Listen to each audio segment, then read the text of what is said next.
Hello everyone and welcome to the first installment of Media Mementos, March of the Minis, where we're going to be talking about topics that are too damn short for a full video, often under 8 minutes or so. And yours truly, Billy HL, will be talking about the first topic, and that is Pixar's newest film, Luca. Let us begin. So just to kind of get this out of the way, I really don't hate this film. Kind of a shock from the title being Luca is a disappointment, but yeah, I don't find it to be bad at all. It's definitely better than some of the other movies Pixar had done in recent times. That doesn't really necessarily mean it's great, and I still say that this is definitely a lackluster installment from the Pixar canon. Why is that? Well, let me get some of the good out of the way first, and just, admire some of its finest achievements. First of all, I really admire the fact that they're kind of going for a more simplistic plot this time around, being more based on a simple friendship between these two boys going around this Italian town and kind of just participating in these, kind of Olympic-style games and just enjoying the culture of everything. It's nice. It's a good change of pace, and, I could definitely see this really resonating with some people, and I'd be lying if I didn't get some decent memories of me and other close friends at the time, especially with the character of Alberto. He really is someone who would probably be one of your closest friends, and definitely somebody who could break you out of your shell during your earliest of childhood. I definitely got reminded of a particular friend with this character. That's all the film does tremendously well. Otherwise, oh boy. Let's just say, the animation is definitely, unremarkable. And I understand they were going for a much different art style, even though I really don't like the way the characters look here. They would have definitely fit a 2D animation style, or even 2.5D like Peanuts movie, way better than just a full 3D render. And the town is very unremarkable to look at. Yeah, technically, it's really decently textured and has lush green surrounding it. Nothing really makes it stand out as its own, individual town, and honestly, even Al Delfino from Mario Sunshine, a game that came out in 2002 with much more primitive technology, is more lively and interesting than this crap. But that's the designs out of the way. How's the story? Well, like I said, it's definitely more of a simplistic storyline, and I admire it for that, but how about in its execution? Oh, it's not good. It's not good. What it boils down to is something that really tries to make itself seem more meaningful than it really is. And it's all goes down to our main character, Luca, aka the character that might be a self-insert character, but he's treated like a three-dimensional lead, and that definitely damages his character development. Think about it.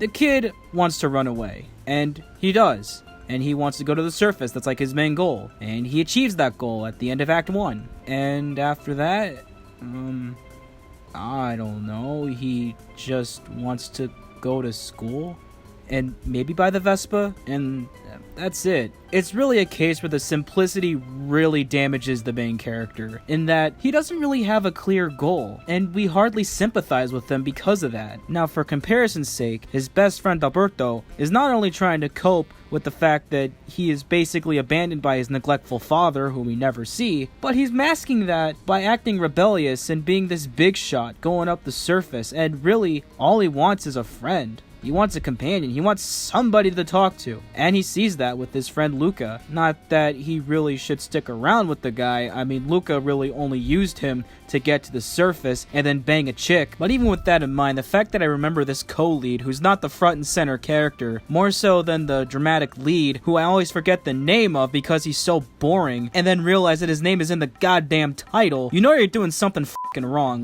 Really. This is just inexcusable. I'm sorry. I don't care. I have to say it.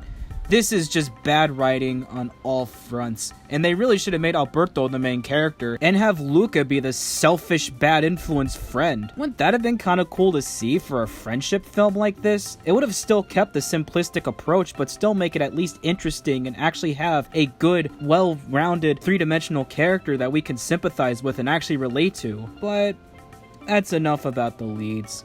And I think I've hammered my point in just enough. Let's talk about the other characters. Julia is simply the wacky girl next door, and is the one that basically shows Luca all the things about Italian culture, as well as basic mathematics and literature, which makes him want to go to school. So yeah, she's basically just a plot device. Then we have the fisherman. her father. And honestly, he's my favorite character next to Alberto. He definitely has a very calm attitude, and even though he has like this very gruff, rough, kind of big exterior, he definitely has a soft inside. And even though he has a major birth defect, he's still living life the way he wants to, as a southpaw fisherman. Now that is some inspiration right there, and I wish he was in the film more. And in my retooled Alberto idea, he could have easily been a great tool to have Alberto find somewhat of a decent father figure almost. But, you know, he's not in the film enough to really talk about in this short span video. So, moving on to Ercole, the main villain. And I put that in quotes because he's just a joke. A big, fat, stupid, goddamn joke character that is meant to be threatening for some reason. This is literally the same deal as Jack Black being the main villain of Neverending Story 3. I mean, yes, he's a jerk, but does that really make him evil? I mean, if he's self-centered, I guess that makes him a bad guy, but he doesn't really do anything like morally wrong aside from, you know, waving a harpoon in front of the monsters by the end of the movie, but that's it. Again, he's just a common jerk. It'd be like making Jesus the main villain of The Big Lebowski, or Kevin the main villain of Ed, Edd n Eddy. And besides, Luca's the kind of story that really doesn't need a villain. Oh well.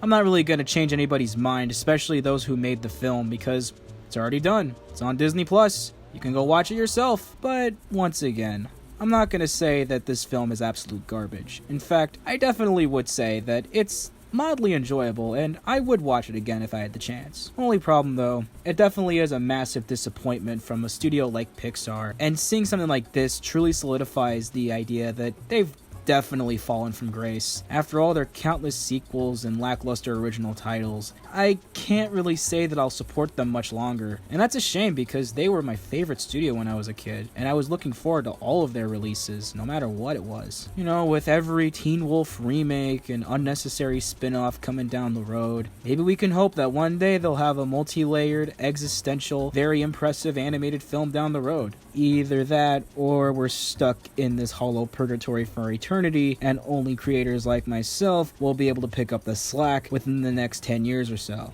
Fun.